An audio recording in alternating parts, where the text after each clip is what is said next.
Hi, friends and friends of friends. Welcome to the Still Podcast Author Series Season 2. This season's guests are authors who write books for children, the young readers to teenagers, and even those who are still young at heart. During each episode, you will learn more about the writer and their books. I bet you will find a new author and new books to love.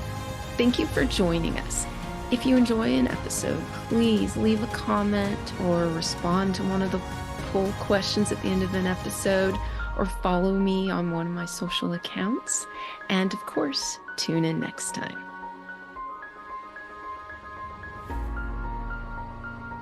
Hello, friends, and welcome back to the podcast author series. With me today is Keely. Oh, I should have asked you before this. How do you pronounce your last name? Well, I pronounce it Parrack, but lots of people pronounce it Parrack, which I think is quite fancy. So either way, it's fine. Parrack sounds maybe French. I know. It reminds me of like Stephen Colbert instead of Stephen Colbert. So Keely Parrack? Yes. Wait, but okay, I said it without the British accent and it just didn't sound the same. Say it one more time. Parrack. Parrack. Keely Parrack. Okay, so with me today is Keely Parrack, who has written and published 2 young adult thriller books and 2 picture books. Yeah, that's right. Yeah, that's absolutely right. Thank you so much for having me, Heather. It's wonderful to be here. Yes. Well, so I will have to say I don't read too many thriller books in general. I know a little bit about the art in writing them. And I have to say your first couple chapters of Don't Let the Cold In just sucked me right in. And I read that book in a few days, which is always a good sign to me. Oh, that's fantastic. I love it when people say that. My aim when I was writing Don't Let in the Cold, I think particularly with thrillers with YA, I wanted it to be the kind of book that you could just sit with and just devour in like an afternoon. I'm a fast reader, so It took me a few days. Keep turning, keep turning, keep turning. Well, and I think that's just a design of a thriller. You end each chapter with some kind of suspense or something that makes you keep reading. And one of the visuals that you created that has just stuck in my mind was, I think it was maybe the end of the second chapter or something, but it was the crunching of the snow outside. Oh yeah, when you see someone's footprints. That just it grounded me as a reader into the scene. It had that tactile, but the dread, like everything, I just thought that was so perfect. As you can tell, it's still with me, and I finished the book over a week ago. So that's wonderful. I love that it had that effect on you. yes, it's set in Lake Tahoe. Mm-hmm. And I'm very familiar with Lake Tahoe, it being, 2.5 hours from here. And so I know when I was reading, I'm like, oh, I wonder where this is. I was trying to figure it out. And then soon enough, you mentioned that it was near North Star, I think. Mm-hmm. Mm-hmm. Yeah. So can you just elaborate on how you chose that particular setting? So I have a really good friend who she used to do writing retreats from her Tahoe place in North Star. So she'd get a bunch of writer friends and we'd go up there and spend the weekend and like write and chat and laugh and whatever. So I'm like really familiar with that area. And I've been there in the winter and I've been there in the summer, and there's very different kind of feel to it. And because she's such a lovely person, she let me and my son go up one summer and just hang out for the week. Mm-hmm. So he was only, I think he was about 8 or 9 at the time. And so we were like having a really lovely summertime. It's beautiful up there. The cabin is gorgeous and the windows are massive. So it's almost like a wall of windows looking out onto like the trees, and it's beautiful and it's not very far to the beach. So in the daytime, we would have this really lovely time. And at nighttime, it's like really, really dark. And the house seemed really, really big with just the 2 of us. And it's the kind of cabin very similar to in the book where you come in and there's like a grand room with everything, and then you go down and there's like a dark corridor with loads of doors. And it freaked my son out so much that he wouldn't sleep downstairs because it was really dark and kind of empty and room after room after room of emptiness. And so we ended up absolutely freaking ourselves out. I was trying not to freak out, but I was like, it's like being in a goldfish bowl where if you have the light on, everyone can see you, but you don't know what's outside. So I had that feeling, and we ended up sleeping in the lounge by the fire, like on sofas, even though she has these wonderful bedrooms and everything. And it was, I was just like, this is insane. And like, if I was a teenager, like if I was 15, 16, having to go through this without kind of any kind of grounding life experience as such of what would you do and how scary would that be? And that's where the initial idea came from. And then when I first started writing it, I actually set it in the summertime. And then I was like, actually, it would be much worse if it was winter. So just piling up all the bad things that can possibly happen to your character, basically. And that's where the initial idea came from. Okay. Well, and I love that it's not really winter. You said it in October, Yeah. but absolutely we can have storms in October. I mean, what was crazy, I think we had a storm in early May. Like, my sons and I went snowboarding the last weekend. Heavenly was open April 20th. And then Wow. the next weekend it snowed. So, I mean, it's Lake Tahoe. Yeah, I wanted it to be something that wasn't expected, like but could happen, if you know what I mean. So like you're saying, it's not that normal to have a huge snowstorm in October, but it's not impossible. And then things come true. Like it started off with a solar flare, and so that took out the power, and that fortunately didn't happen to us. But as you know, all the solar auroras happened this far down a couple of weekends ago. So I was going to mention that. Remember reading that and thinking, oh, that was what was happening in your book, the solar flare, the aurelis. Sorry, how do you say it again? yeah, the auroras, the northern lights. Right. And I'm like, that would never happen in Lake Tahoe. And then And it then it happened did. even here in the Concord area. So I thought that was really cool. I would made sure I mentioned your book when I was talking with my staff, going, "Ooh, this just happened in a book I just finished reading." Oh, that's so funny. Thank you. Yeah, I think it's really funny. I don't know if you get this as well, because I know you write a lot of books, but when you write something and then it happens, and you're like, did I cause that? I mean, of course you didn't, but it's not something you ever thought would happen. I Nope. remember in a book that I haven't had published yet, I did a complete blackout in the mall, and then I went to the mall the next weekend and there was a blackout, and it's only happened to me once in my life. So I was curious when that happened. Like, did you ever like post like on your Facebook or something like, "Hey, this is just what happened in my book." I did. Yeah, Yay. yeah, I did. Did a nice little Canva on that. Excellent. And so in your book starts off with we have Lottie and gosh, Lottie, Alex, and Jade. So Lottie and Jade, they're new stepsisters Mhm. because Jade's dad and Lottie's mom just got married and they go off on their honeymoon. And it's just a one night honeymoon and they're supposed to be back the next day and then enter in the unexpected storm with two girls alone for the night in a kind of removed cabin. Yeah, yeah. Yeah, I removed it from where the cabin really is. Because, if you have it actually in North Star with all the stores and people around, it's not really that tense and scary.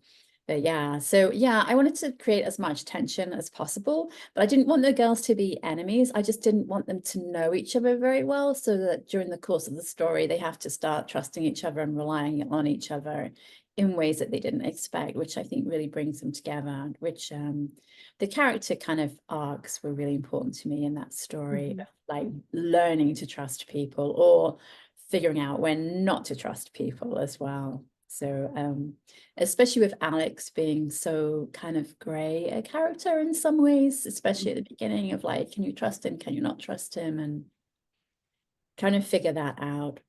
And if you don't figure it out, you're not going to survive. So yeah, that was important to me. Yeah. And then now your second book, your second YA thriller, I remember you telling me that you had to write that one a lot. Like the first book took you 10 years, and the Yeah. second book you did in what, 6 months? What was it? Oh no, it was, ooh, thank goodness, not that much. It Okay. was, it was kind of over a year, but Okay. yeah. So the first one took me 10 years, like not of constant writing, but of Hmm. trying to figure out the story and then having it critiqued in my critique groups. And then I'd go to different conferences and have it critiqued professionally. And it would always be like, oh, this is really close. And then I think because I kind of had the luxury of time and also the kind of growing myself as an author. And then it became that I was rewriting the story and like moving things around, like keeping the characters but moving it around rather than actually progressing, if that makes sense. It's like moving the furniture on the ship when it's sinking rather than saving the ship. But then I did get it together. So that was a wonderful experience. And I always felt like I'd kind of got my PhD in writing by writing that book. Hmm. And then with the agent I had at the time, it got to a point where I was like, I feel like this book has been a really good learning process and maybe we should move on to the next book. And she was like, no, we're going to sell this book. And she sold it 2 weeks later. So yay. But the next book, so it was a 2-book deal, which is great because you've already sold the second book, but it was a thriller or a mystery, and we hadn't figured out what it was going to be yet. And then at the time, my son was going to college in Portland. So I was driving up and down. It was also during COVID, the beginning of COVID, which was quite an extremely stressful period of time for us all because it was suddenly the world changed kind of virtually overnight and we were all in lockdowns. And then we had the fires. We remember because you're in the Bay Area too, the San Francisco fires. Well, the whole Bay Area fires, but when the sky turned orange. So we were Yes. in lockdown and the sky turned orange and you couldn't really go out because of all the smoke and also because of COVID. So we were driving up and down 10 hours from the Bay Area to Portland to check in on our son and give him different things that he needed. And that's where the idea for that grew from, whatever, because I know the stress that junior and seniors go through trying to pick their colleges and all that kind of stress. So I figured out, that's where I wanted the girls to be at. And I really wanted to write a kind of friendship or frenemy book because I know it's like a really stressful period of your time anyway, but the friendship groups are so important and so intense and they can just fall apart for nothing. So I really wanted to write about that. So then I had this idea of, well, if you were trapped in Portland and you had to get back and you had to rely on someone that you totally knew you couldn't rely on, and then you just kind of grin and bear it for 10 hours, but then as you know, things go really wrong. So on the way home, when you think you're just driving down the freeway and there's wildfire alerts, and then you find out you're picking up your absolute worst memory from middle school, and you already think it's going to be tricky, but then, yeah, they take a detour for donuts and it just all goes terribly wrong from there. So the book, 10 Hours to Go, Mhm. is, you mentioned juniors and seniors. Is it in high school or college? Yeah, in high Okay. school. Yeah, yeah. Yeah, because I remember that I think it's junior year, you suddenly realize that everything that you've done really counts and it all adds up. There's like no redo. So unfair. But but then it becomes really, really stressful and everyone's talking about college and everyone starts visiting college in junior year, and then in senior year you're supposed to kind of know what you're doing, but I'm sure most of them don't really know what they're doing, and it's tricky to navigate. Oh yeah, my boys are freshmen at DVC at the community college and are just figuring things out now. So Yeah, yeah, it's hard. So I just wanted to pile on stress, like, thrillers. Pile on as much stress and friction as you possibly can, and then put them in a wildfire situation and see what happens. yes, and you mentioned that the series is the Elemental series, or Oh yeah, yeah. So Sourcebooks made me these really fantastic, I don't know if I have one here, made me some really fantastic bookmarks with both books on 10 Hours to Go and Don't Let in the Cold, and they called them elemental thrillers. And I thought, oh, that's just brilliant. Oh, you have one. Yes. Yeah, I can with the green screen. It's a little tricky, but there it is. Yeah, that looks, it's so cool. And I was like, oh, I love that description. It's perfect. And I didn't even realize when I was writing them, which is really silly, until afterwards when you see the two books together and it's fire and ice. So I'm like, oh, what can I do next? Right. Gosh, what else? So there's fire, ice. What are the other elements? I'm not very fire, ice, is water an element? Yeah, Because I ice is guess an air. I don't know. I thought yeah. the landscapes. We could do drought. Ooh. So the cool thing about the drought, okay, is the climate global warming. Mhm. That's a big topic in our science for sixth graders. Uh-huh. I teach sixth grade, and I was just looking at a teachers of English organization, and they're looking for how English teachers incorporate the global climate concern into their curriculum. So any books Interesting. like that, Yeah. we'd be able It to was funny because incorporate. when I was writing both of these books, actually, because they're both kind of climate changey, and I know it's like a really massive concern, as it should be, but in Don't Let in the Cold, both of all the characters talk about the climate change and the fact that the bears aren't hibernating because of climate change. I know there's a huge snowstorm, but it's like these are impacting the impact on the environment. And obviously with the wildfires happening more and more often and the heat, yeah, so I definitely made a point in both of those books of making obvious that this was not normal and things had changed, and these were the reasons why it was changing.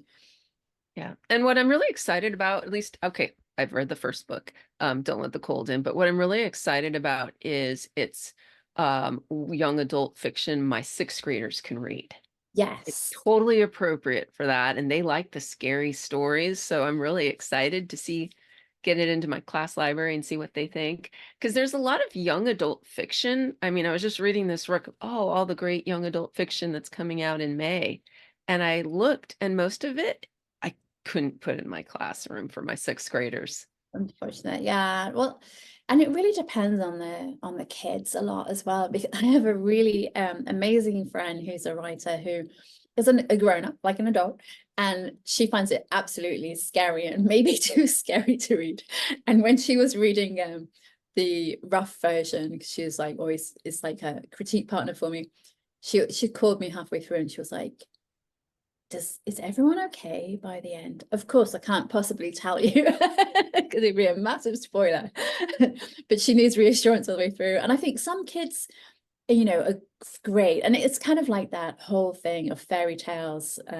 They exist so that they warn us and they show us that we can fight the dragons and come through, and be stronger. And it's like a safe way of experiencing danger and figuring out what you would do. But for some kids, it's like too much. It's too intense. But a lot of kids, I think, can probably handle it. But it just depends on the child, really. But yeah, there's nothing really graphic. Right? Yeah. Well, and the wildfires, that's pretty, those are pretty scary. Um, Yeah, that's a very intense book. I think because, like I said, so we were talking about how the first one took 10 years. 10 Hours to Go took a year because it was under contract. Once we'd agreed on the basic outline, then I had like 2 months to write it, and then it was like quickly get it to the editor, do developmental edits and rewrite it again and rewrite again, and here come your copy edits, and and it was really, really, really intense. And also I was going through the launching of Don't Let in the Cold, so that like the timelines collided. So, and then there was like everything else that was happening in my life. It was just like the most intense. So I always say 10 Hours to Go was written through fear and panic. And I think that like really comes through. And I mean, it was perfect for that book. I think it really comes through in the writing, the intensity. So I think 10 Hours to Go is more intense, and the fire scenes are really intense, as you can imagine. But I think it's really important to show that. A lot of my research was to do with Paradise as well. I don't remember if you know the Paradise, the mhm. town that just, there's an amazing documentary about that I would just have on a loop while I was writing. Yeah, so I've actually been to Paradise Oh, many really? times because I Uh-huh. went to Chico Oh, State. right. So before I even went there, we stayed up in Paradise. Mhm. I of course haven't been there since all the fires and stuff, but yeah, it was a beautiful town, Yeah. some little small town up on a bluff or maybe Mhm. a plateau. And there was this beautiful canyon view just outside of town. It was, so yeah, I'm very familiar with that area. And there's a wonderful article in Scholastic Scope magazine I read with my students Mhm. each year on the wildfires, which I haven't done this year, but if Yeah, have a look. definitely do that. But Yeah. yeah, it's devastating what the wildfires are doing. Absolutely. So I didn't want to downplay that at all because that was really like a huge tragedy. So, you know, and there's so many amazing people that help during those situations and go above and beyond. So that was very kind of in the front of my mind when I was writing that book too. Mm. In fact, my dad just told me a story. A dog. So 5 years ago, when the wildfires happened in Paradise, a dog owner lost their like four dogs, I think, except Mhm. one of them ran away like an hour away and was just reunited with them a couple weeks ago. So Oh, that's 5 years lovely. later, they got reunited. That's amazing. There is actually, as I don't know why, because I'm more of a cat person really, but there's a dog in both of these stories. As you know, I'm just seeing if I can find a picture. So one of the things I did when I was doing my launch, I don't have a picture of it here. I actually did make a picture of the dog that stars in the novel. Mhm. Her name is Snowdrop. Her name's a Snowdrop, and you'll meet her towards the end of the book, but she's Wait, lovely. wait. And I'm Snowdrop telling is you, in the wildfire one. Snowdrop, yeah, in the wildfire book. I'm seeing if I can find a picture for her, and I can't. She's a husky that they find. They kind of, Aw. spoiler, they kind of rescue a husky in the same situation. So, yeah, you just made me think of that. But that's so funny. So the dog in the wildfire novels is Snowdrop, and the Mhm. dog in the snowstorm is named, Trying to think what his name is. Otis?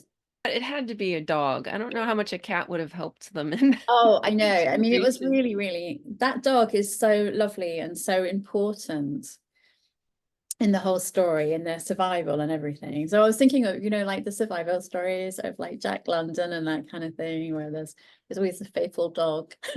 Mhm. Also, there's a thing I think about, if a boy appears at the door, for one thing, he's about, if you're a teenager, he's about the same age as you. But if it's a boy with a dog and the dog's a really friendly dog, there's something like more kind of trusting. I don't know if that's Mhm. ridiculous, but people who are kind to animals, you kind of trust more. Right. Well, so are you working on a next book? I am. I'm revising a book that been working on a while, and I thought it was kind of ready, and then my agent and I realized it wasn't quite ready. So I'm going through and tweaking that and figuring out how to make that stronger. But that one is more of a horror, I guess, than a thriller, and it's set on the south coast of England, and it's very kind of pagany and witchy, and it's sort of contemporary, but also there's lots of supernatural elements, and it takes place over Beltane, which is May 1st festival where they burn the Wicker Man. So there's all sorts of masks and yeah, rituals, and then like a family history that she uncovers. So she's an American who goes back to England. She gets an invitation to go back to England to stay with her family that she's kind of estranged from, and she uncovers all of these historical links that her family has through the ages, through witchcraft and down to the Civil War times too. Yeah, so that's kind of been really fun to write. And there's lots of drowning villages and ghosts and Oh, yeah. and this is young adult as well? This is young adult too. Yeah. Nice. And it doesn't have a working title? The working title is The Drowning Shore. Oh, I like it. Yeah. So I guess the title tells you what you need to know. Still, it deals a lot with death. So Mhm. yeah. Wow, that's heavy. Wow. Okay. And Lovely, but there's a really nice romance. So it's a horror romance. awesome. You also written a couple of picture books, which I Yeah, think is such an interesting combination, thriller books and picture books. I know. So the picture books, the first one I wrote is Morning Sunshine, which is like very sweet looking. It's actually haiku. It's a series of haiku taking place from pre-dawn to sunrise. And Mhm. each haiku is like an animal or the beginning. So it starts with the morning chorus of all the birds singing in the morning. So it starts with a haiku about that. And then on the other side is a nonfiction about the haiku. So nonfiction about why the birds sing at dawn. And it goes all the way through. There's like rabbits waking up and snails. There's moths searching for somewhere to hide. There's deer and foxes and the science of pink clouds and why they happen, and then the science of the sunrise, and there's bees and that kind of thing. So it's very much a book about nature, really, and have nature all around us. It's not like exotic nature, but it's like, look at this amazing nature that's in your own backyard or on your way to school or in the park near you. And then it has like a how to haiku at the end and a glossary. I think that's because of being a teacher before, but also because I really, really love nature, and environmental issues are really key to me. And like we're talking about climate change and just Mhm. it's being in awe and seeing things and wonder and caring about their environment so that they want to help, protect the environment. Yeah, And that's wonderful. And I love picture books for middle school students. We have a ton of them in our library. They're great. yeah, I love it. It's been really interesting. The feedback was really good. And then the next one was How Starling Got His Speckles, which is a fable. It's like an original fable about why starlings have speckles, but they only have speckles from kind of autumn through to the end of winter. And during that time, they murmurate, which is when thousands of them kind of gather together and fly in these amazing flocks and change shapes and all the reasons that they might be murmurating. But it's about a very proud little starling who doesn't want to murmurate because he thinks his feathers so stunning and no one's going to see them if he has to be part of a flock. So it's really about how together is warmer and safer than alone. But my editor did point out it's really a thriller for beginners. Because while the little starling's on his own, a hawk notices him, and it's really not safe to be a little starling on your own with a hawk around, and his friends come and rescue him. So I'm very fond of Star the Starling. It's a very sweet book. And the illustrations on How Starling Got His Speckles are by Antonio Goffo, who's Italian. And I think the illustrations are just stunning. And the illustrations on Morning Sunshine are by John Baget, who is also wonderful. And he did the baby shark illustrations too. Yeah, So they're beautiful. The bold colors and it's just gorgeous. They're both just gorgeous. and so they are really, really different. It's really different writing a picture book from a YA.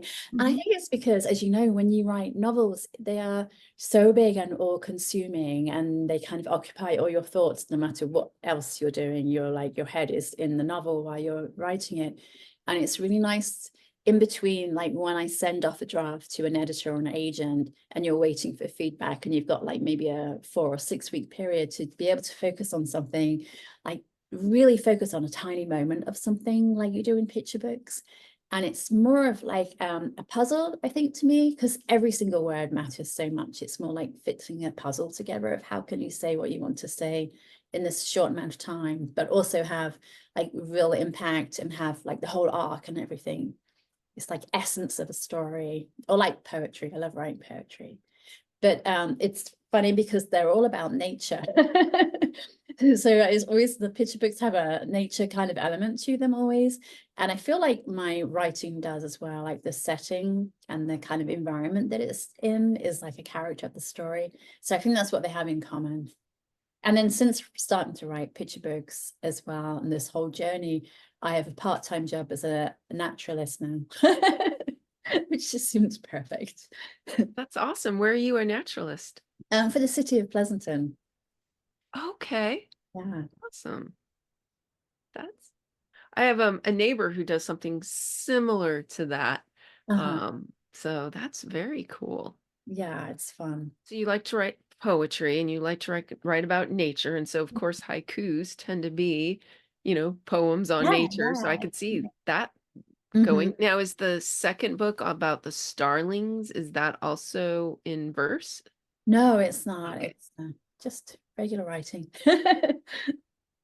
Well, like I said, I'm so impressed. You write picture books, you write poetry, you write thrillers, now you're doing a horror, and they're all, you're writing all these, they're getting published. Um, are picture books and the YA books through the same publisher, or do you get different publishers? Oh, they're different publishers. Yeah. So both of those, actually Source Books does do picture books, but I've never actually sent them any. That's why who publishes my thrillers are with Source Mhm. Books Fire. The first picture book was with a local publishing company called North Atlantic Books, which are in Berkeley. So they're independent, they're based in Berkeley, and they're very like nature and spirituality and diversity and like politics kind of based. But they are kind of affiliated with Penguin Random House, does Okay. their distribution for them. And then Hal Starling got his speckles is with Barefoot Books, which is a small independent publishing company in Cambridge, Massachusetts.